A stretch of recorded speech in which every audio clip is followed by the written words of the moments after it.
Hi, I'm Eric, and I'm back with another video. It's actually Thursday evening, April 16th, 2026. And I want to talk about something that I was kind of inspired to do some research on because I just was listening to a talk by Jeffrey Sachs, the renowned historian and economist.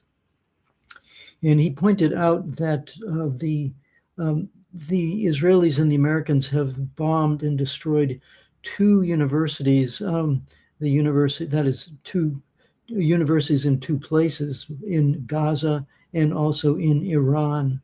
So I've been thinking about this terrible situation, and in my research, I came up with some thoughts on this topic. And this is called this particular phenomenon of destroying knowledge is called epistemicide, which means the destruction of knowledge or knowledge systems. So I'm going to read some items that I came up with and also give my comments on various cases of this situation happening throughout history. So this is some of this. This is like from Wikipedia. Epistemicide is the destruction of knowledge systems, where episteme means knowledge, and epistemicide has been a part of colonialism, in which a colonizer destroys the existing knowledge systems of the colonizers to replace them with knowledge systems controlled by the colonizers. And it is closely related to epistemic injustice, and cognitive justice seeks to challenge epistemicide. And it points out that this concept was developed by a particular individual in 1998. It's a Spanish word. I'm not going to try and pronounce it. He argued that epistemicide was an important part of European colonialism around the world, including in the Americas, whereby European philosophy had an epistemic privilege at the expense of other knowledge systems, becoming a new foundation of knowledge in the modern colonial world. And the term has been used to describe Israel's destruction of Palestinian knowledge systems, including its attacks on schools and universities. A woman, Rebecca Ruth Gould argues that epistemicide exists in relation to genocide, as scholasticide exists in relation to war. It attempts to erase not just educational institutions in their current state, but the very possibility of education in the future, in order to entirely erase the existence of a people from the earth. This is serious stuff we're talking about here. So I'd like to give some examples of this out of history. Probably the most well-known example of this was the destruction of the library at Alexandria in Egypt. And I'm reading off some of the sources that I discovered here. So the library of Alexandria was founded in the 3rd century before the Common Era, that is 300 years before Christ, and was envisioned as the intellectual heart of the ancient world, housing hundreds of thousands of hand-copied scrolls covering everything from science and philosophy to literature. The library was more than a storage facility. It was like a research think tank that employed scholars who made breakthroughs in math, astronomy, and medicine. The mystery of its destruction, people agree that the library didn't just burn down in one single event. Instead, it suffered a slow, painful unraveling over centuries due to war, shifting religious ideologies, and civil neglect. There were one of the myths is that Julius Caesar was involved in it. It was during a civil war between him and his rival in Egypt, and he burned his fleet down in order to protect it from being taken over. And the burning fleet spread and caught fire to at least the library itself, or at least to some storage areas. There's another case where religious fanatics in around 391 CE, that is 391 years after Christ, or the Muslim conquest that was 600 years after Christ. The reality is likely a combination of these events in a long period of decay.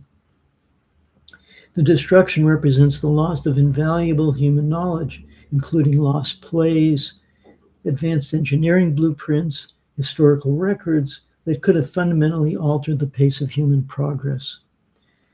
I'll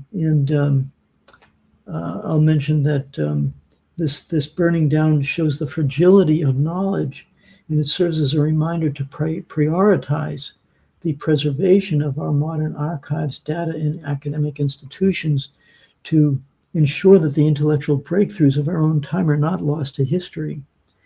The next example that I want to give, which is kind of dear to me, is the case of Nalanda University. And Nalanda University was founded in the 5th century in Bihar of India. And it's one of the oldest residential universities. It was a global center of learning, attracting students from across Asia, and apparently in many countries, even in Greek culture and other areas.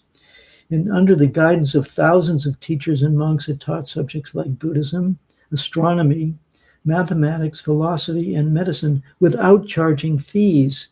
And it is believed that legendary scholars like Aryabhata led the institution. There's a story of Xuanzang, who was a very, very important Buddhist monk in China, and he went to Nalanda University and retrieved many Buddhist texts from Nalanda University and translated them. And fortunately, because he was able to preserve a lot of Buddhist teachings in those texts. However, Nalanda was not just a Buddhist university, it had many other departments. So apparently, Nalanda had survived 2 previous attacks by the Huns and also by another dynasty, but was rebuilt each time. Now, there's a story that there was a Turkish invader named Bakhtiar Kiliji, who was suffering from an illness and was cured by the university's principal, Rahul Shribhadra. But he became jealous of the fact that a Buddhist guy healed him, whereas his Muslim physicians did not. And because he was angry about that, he grew jealous and decided to destroy the source of that knowledge. Now, there's other indications that Buddhism kind of fell on hard times in India and basically was virtually wiped out. It wasn't just the Muslim invasions, but it was also the fact that the Brahminic class in India, that is the Hindu Brahmins, were jealous of Buddhism because Buddhism was basically saying there are no classes, and Buddhism basically promoted the idea of equality of consciousness of all beings, and the Brahmins didn't like that. And of course, and Muslims didn't like that either because they thought, there's no God but Allah. So so you have these kinds of religious and political jealousies going on. But the bottom line is that I've been to the ruins of Nalanda. The place was completely burned to the ground. And so the story goes that this fellow Khiliji led an attack in 1193, killing thousands of monks and burning the university's massive library, which housed 9 million manuscripts across 3 buildings. And according to the historian Minhaj-e-Siraj, the library burned for 3 months. Unbelievable. So the impact was that this was not just a loss for India, but for the world, because it erased an entire repository of ancient knowledge. Not to mention the fact that thousands and thousands, but the minimum was 10,000 people were slaughtered. These are like the greatest you're wiping out the intellectual class of a country These are like the top scholars at the top university of the ancient world in India at that time. And so I have a post here that it says, just reading from this is from archive.org. It says that Nalanda was a seat of learning that was first founded 1,600 years ago, making it one of the world's very first university. It was partly destroyed around 600 years ago, and Nalanda can be termed as the epitome of culture and the soul of ancient academia. One of the most important curriculum that was taught in Nalanda was medical education. There might have been a hustle and bustle of people in the whole area because in every day there would be hundreds of classes would be there. Various courses were being taught at the university. We had logic, we had astronomy, we had astrology, and all other subjects also were being taught, according from the descriptions of Xuanzang, that Chinese monk that I mentioned. And they speak of huge turrets, 4-story monasteries, and the astronomical observatory, and also the great university's magnificent library. There were 1,500 teachers. They were all very prominent teachers. There were students from Korea, China, Japan, and many other countries. India lost everything. India lost its soul when Nalanda was destroyed. Great and valuable books were here, and various aspects of life, all of them completely destroyed by the people, and archaeological proof is there. So, and I have a picture below which shows it was basically burned down to the foundations. Now there are other burned out buildings that are there. You can see some bricks, whatever is left of it. But this is a devastating attack on knowledge and on the people these are the transmitters of knowledge. So I wanted to bring that up as an example of what happens when you attack the intellectual class of a country. Now, and the next example that I give was the Nazi book burning and the death of German culture. I was born from a Jewish family, and my grandmother told me that her family in Europe had been killed by the Nazis.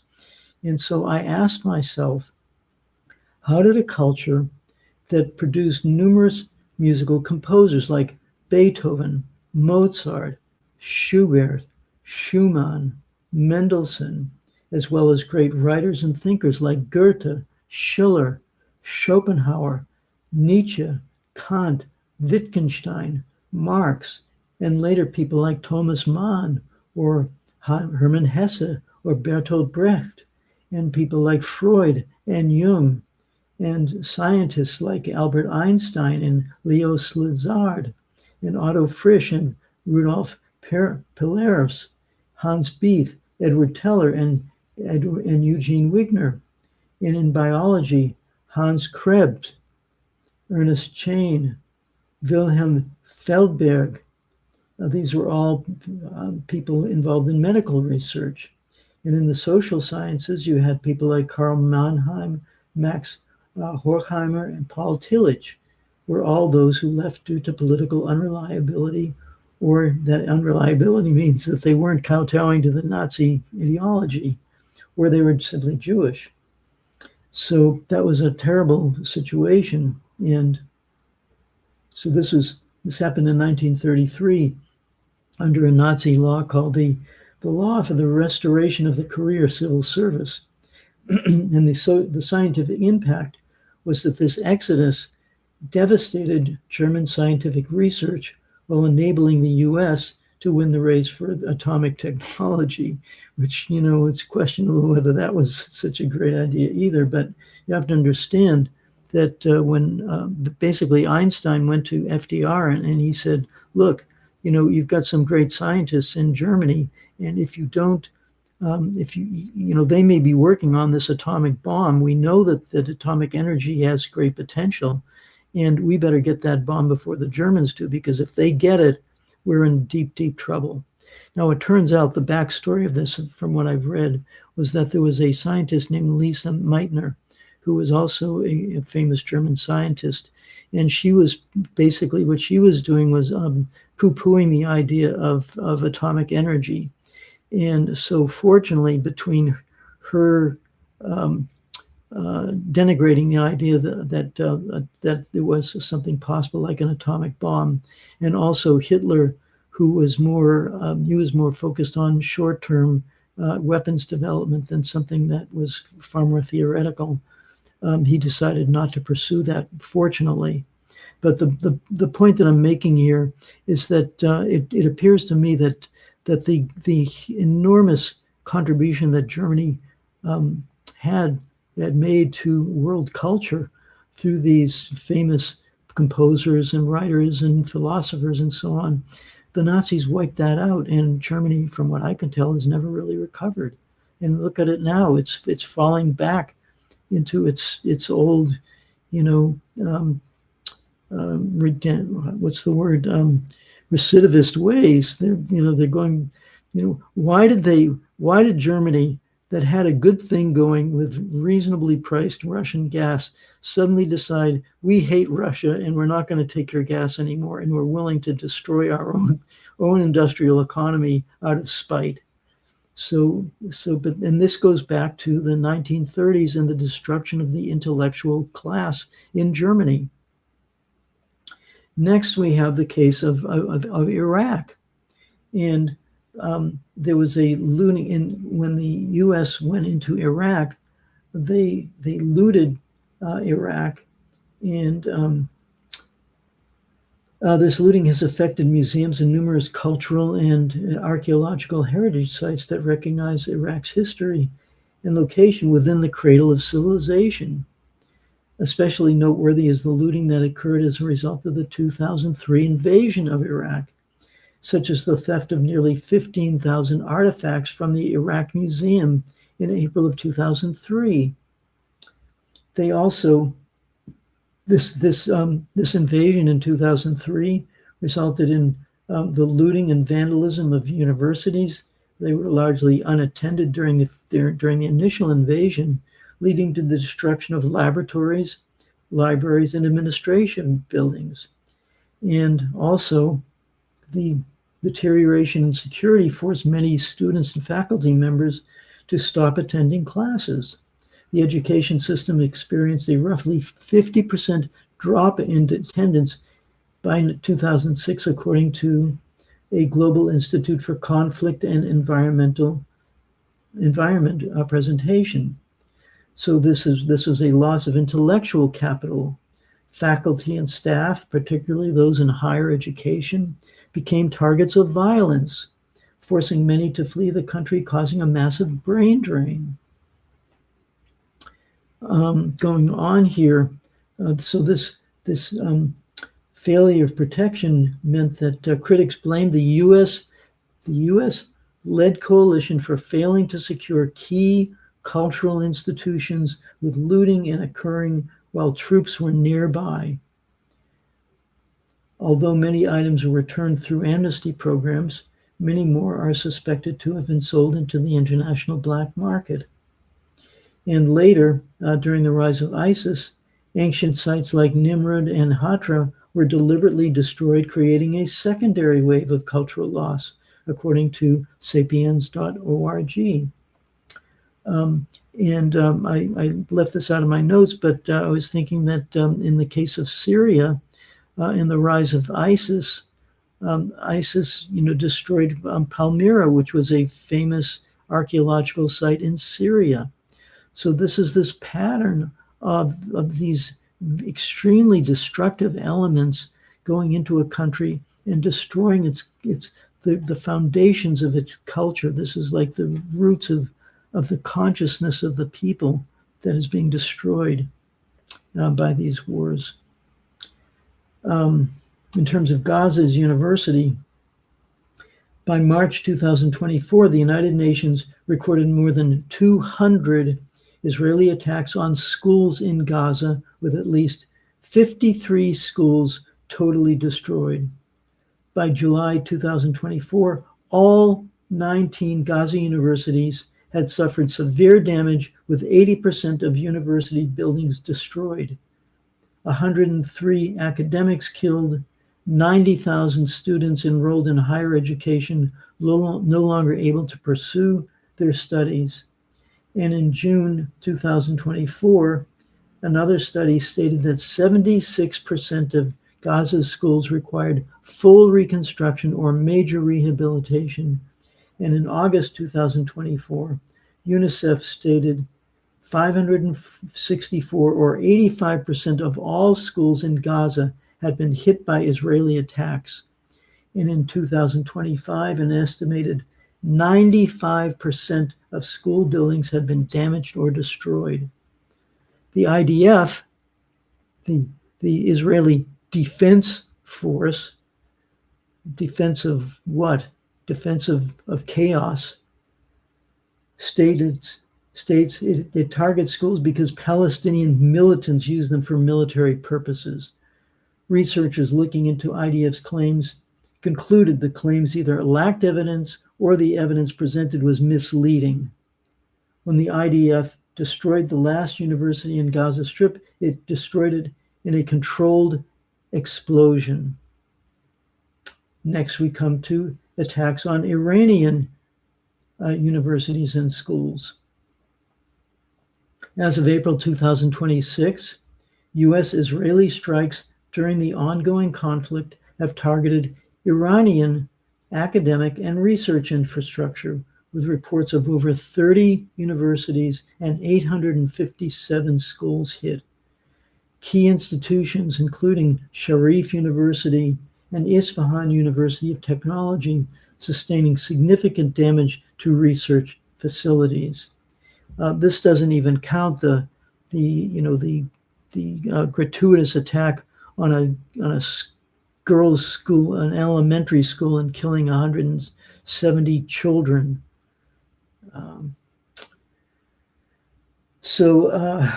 These attacks have focused on research-intensive universities, specifically targeting AI, computing, and physics laboratories.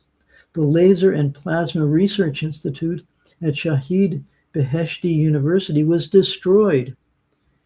In terms of human cost, report that 60 students and 5 professors have been killed, while at least 110 students from the Islamic Azad University system were also killed. This doesn't count the numerous nuclear scientists that Israel had assassinated in years before this invasion. So the scientific setback shows that the strikes have caused severe damage to critical academic infrastructure, including the High Performance Computing Center at Sharif University. And schools such as the Shagaya Girls' School have been hit, causing damage to educational facilities. And facilities included in quote-unquote dual research, such as the Pasteur Institute of Iran for developing vaccine and diagnostics, and specialized engineering hubs, were targeted due to suspected links to military development. So the international local response to this. Iran's science minister described the targeting of universities as a violation of international law. Epistemicide.